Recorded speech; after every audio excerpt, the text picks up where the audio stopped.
Parent to parent, I have a question. If you saw your child coming home from school every day sobbing in their bedroom because they got picked on all day because of their size, what would you do? If you saw them struggling to sleep at night because they were terrified to go to school and run the mile because they were slower than everybody else, what would you do?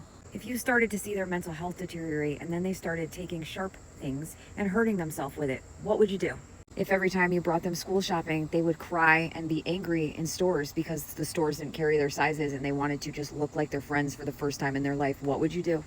If you filled your house with all the healthiest option foods, if you brought your kid to the trampoline park every night to make sure they were getting movement that didn't feel like a punishment, if you enrolled them in nutrition program and exercise program and followed everything to a T and micromanaged, but it still wasn't working, and you still had a depressed kid that was struggling, so started failing all their classes because they just couldn't focus on anything else besides how bad their mental health was, what would you do? To all of the people that are in judgment of parents putting their kids on a GLP-1 medication, it's your kids who I feel bad for.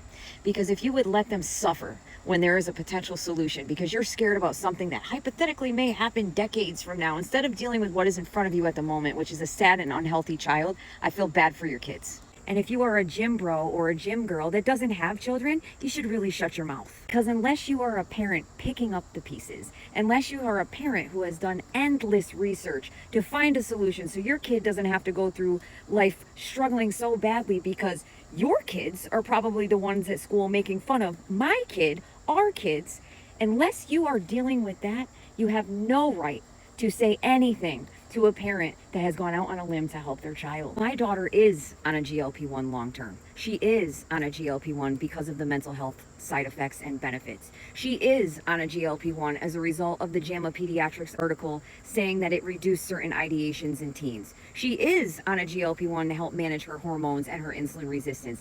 And she is thriving in spite of other people's judgment, in spite of the way people on the internet may feel, and in spite of them having an opinion on something that they don't have any business having an opinion on because they're not living it. So unless you're living it, don't speak on it. Look at your own kids and look at the fact that you would rather sit there and let them struggle than find them a viable solution to help them through.